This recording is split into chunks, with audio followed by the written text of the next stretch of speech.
Pemirsa GAL TV Indonesia, saya hari ini berada di Kecamatan Kakap, Kabupaten Kuburaya, yang mana pada hari ini kami meninjau lokasi atau tempat usaha daripada Bapak Muhammad Nur yang mendirikan UMKM di wilayah pesisir guna meningkatkan semangat masyarakat nelayan untuk tetap melaut dan memenuhi kebutuhan hasil tangkapan untuk dipasarkan di Kota Madia, Pontianak dan sekitarnya. Pemirsa, kita melihat hari ini ada beberapa jenis udang yang dikumpulkan oleh Bapak Muhammad Nur melalui para nelayan yang berada di Desa Tanjung Saleh, Sekolah dan Desa Kakap ini.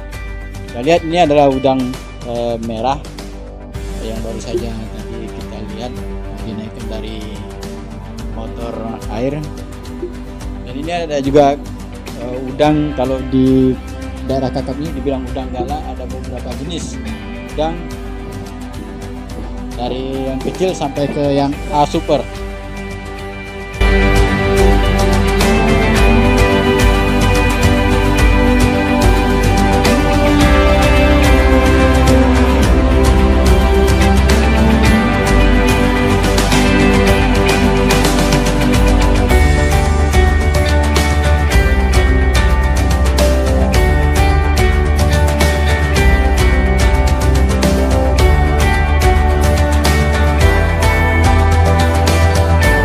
Oke, pemirsa GAL TV Indonesia, hari ini saya berada di Kecamatan Sungai Kakap, Kabupaten Kuburaya.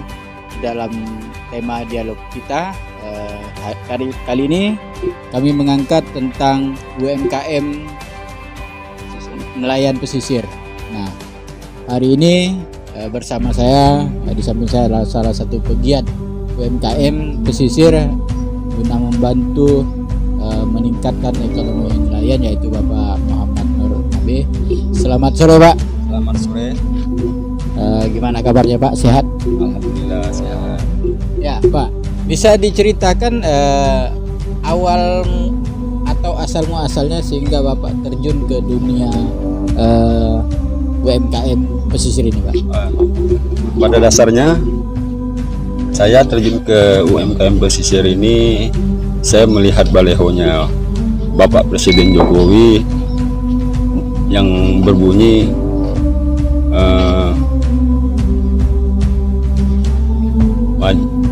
maju desa pinggiran. Kalau tidak salah itu ya desa pinggiran. Makanya saya berpikir dengan bahasa pinggiran itu berarti kurang lebih bahasanya dengan bahasa pesisir. Bahasa pesisir, makanya saya membuka UMKM dengan bahasa pesisir ini, terutama memang kita menyesuaikan daerahnya. Terutama saya bergerak di bidang usaha perikanan ini, memang nelayan itu kebanyakan nelayan tradisional yang memang pelakunya memang kebanyakan menggunakan alat tradisional seperti jala, bubu, ya kan, termasuklah motor-motor mini, dumping 13, dumping 20, sampai kan dumping 25. Pada dasarnya itu. Ya, itu nelayan-nelayan dari daerah mana saja, Pak? Dari sementara ini yang masuk sama kita dari daerah Tanjung Saleh ada 3 pengepul dan berbeda parit Meniang, parit Kampung Tengah, dan parit Pangeran. Dan juga ada dari Kecamatan Kubu itu atas nama Lapak Bangham, namanya, di Kecamatan Kubu di Desa Sungai Bulan. Nah, kita pun juga masih menjalin komunikasi. Insya Allah dari Padang Tikar pun juga akan menyuplai barang ke kita. Ya, sudah berapa lama proses kegiatan UMKM ini dilaksanakan di sini, Pak?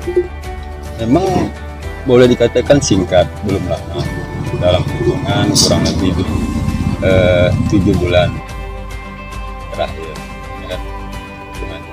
Cuman karena berbekal dari pengalaman, karena saya juga dulu pernah sebagai penggiat usaha perikanan, sempat sampai 11 tahun, lalu saya berhenti sementara, sehingga sekarang terbuka pemikiran saya untuk buka kembali, ya kan? Ya seperti itulah, makanya sekarang ini saya katakan ini penyuplai termasuklah kawan-kawan yang memang ada ya kan, yang nyuplai itu sebenarnya mereka itu nyuplai barang ke teman-teman selain saya, sebelumnya ke teman-teman yang ada ya kan. Sebenarnya mereka itu mungkin ada rasa kurang puas, mungkin saya rasa seperti itu. Ya, ada kendala enggak Pak? Kan Bapak ini kan pendatang baru ya, dibanding dengan pengepul yang lama atau agen-agen yang lama, ada kendala yang berarti atau tidak? Alhamdulillah, memang kendala itu pasti ada. Pertama awal ya kan, adanya kan pertama karena saya ini akses banyaknya link saya ini di luar kota Pontianak, link saya itu di hulu, termasuklah dari Ngabang, Sekadau, Sanggau, Sekadau, Sintang dan Malawi ya kan.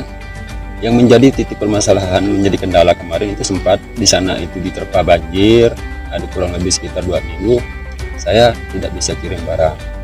Nah, sementara daya beli saya tinggi sama pengepul termasuk mitra saya yang menyuplai ke saya ya kan, karena barang itu tidak bisa dikirim ke sana, otomatis saya kirim ke Pelamboyan.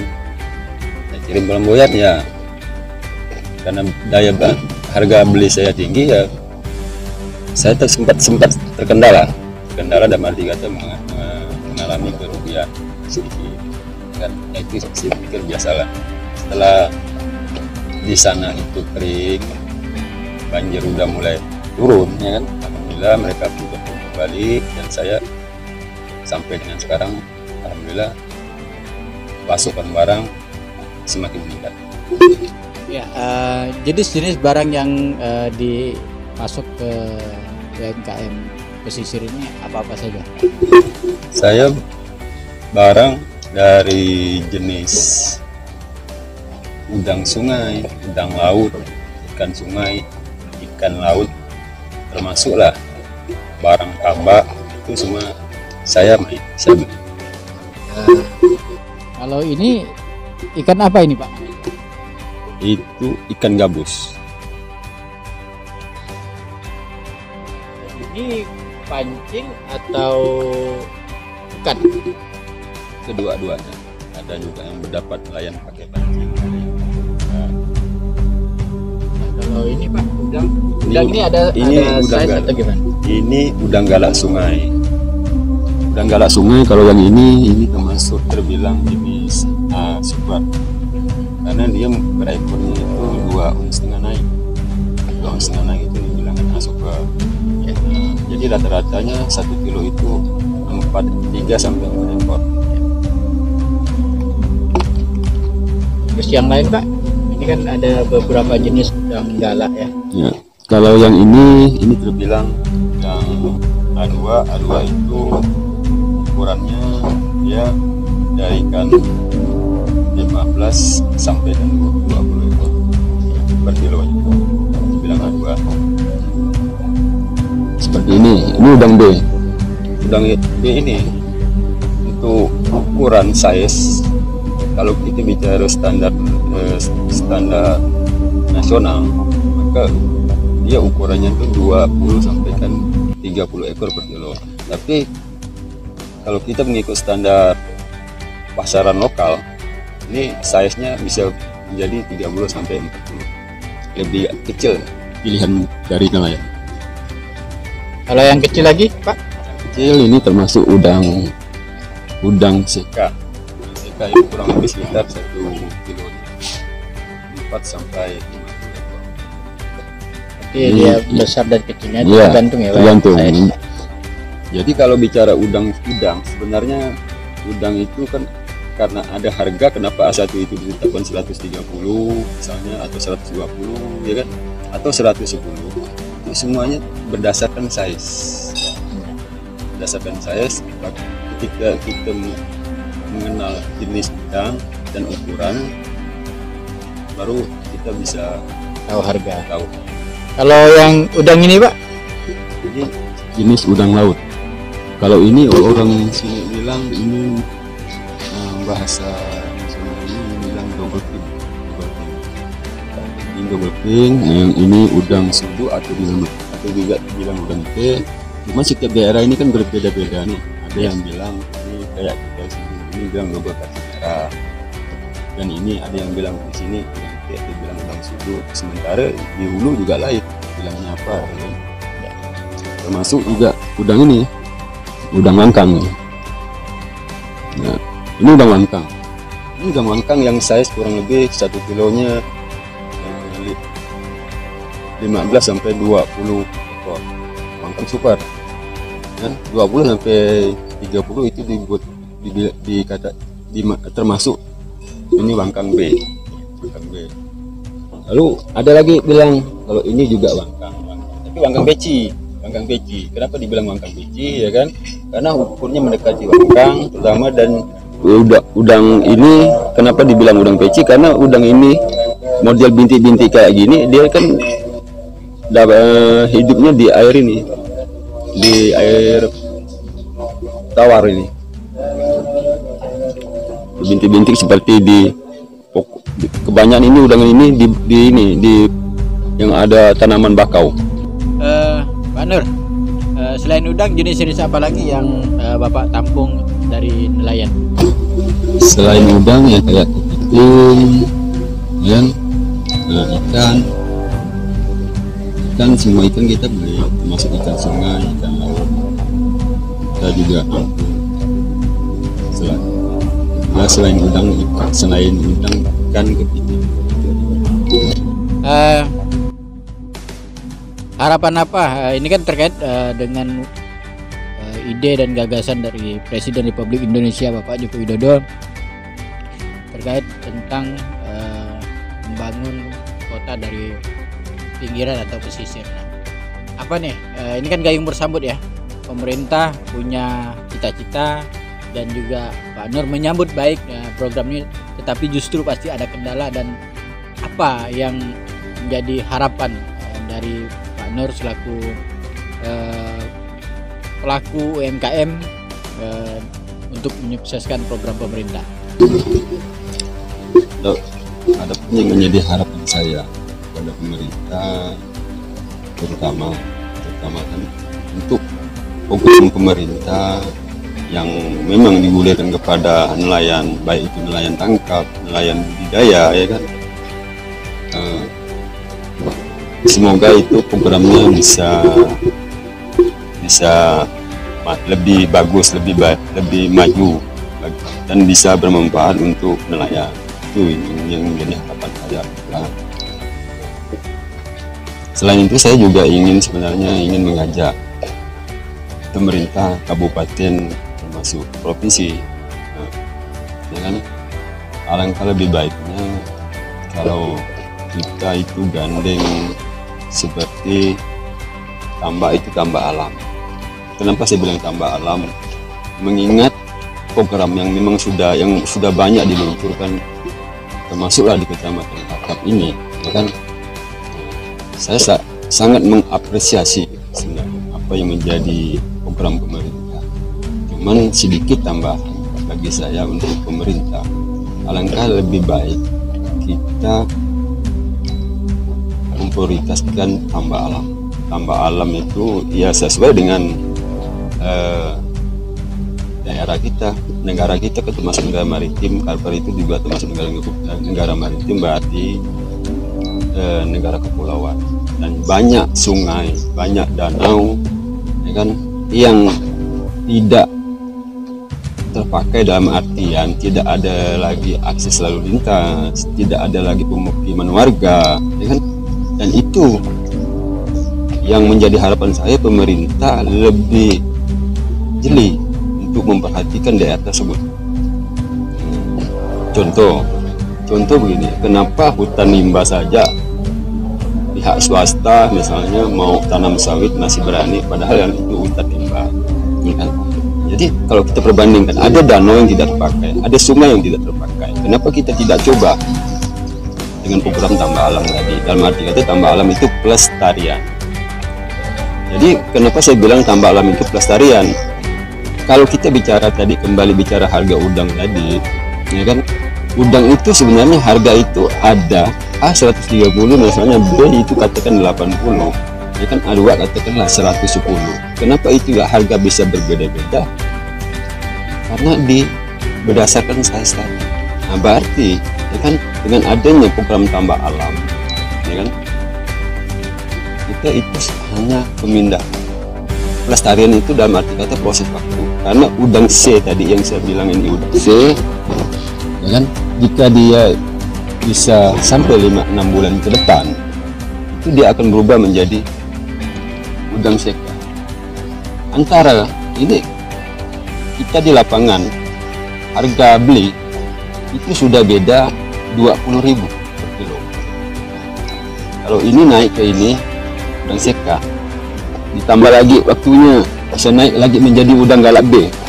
Udang B sekarang harga dengan udang ini 30.000. Jadi keuntungannya di mana? Keuntungannya hanya modal pelestarian dalam arti kata itu, jadi hanya menunggu waktu. Jadi proses beli dengan masyarakat dalam kondisi hidup dimasukkan ke dalam tambah Ya, itu untuk hanya pemindahan.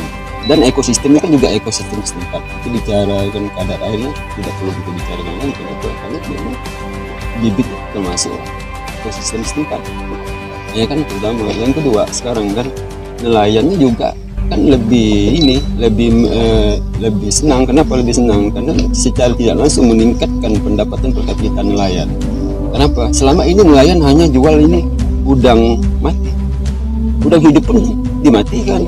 Kenapa? Udang hidup dikasih es berarti kan dimatikan.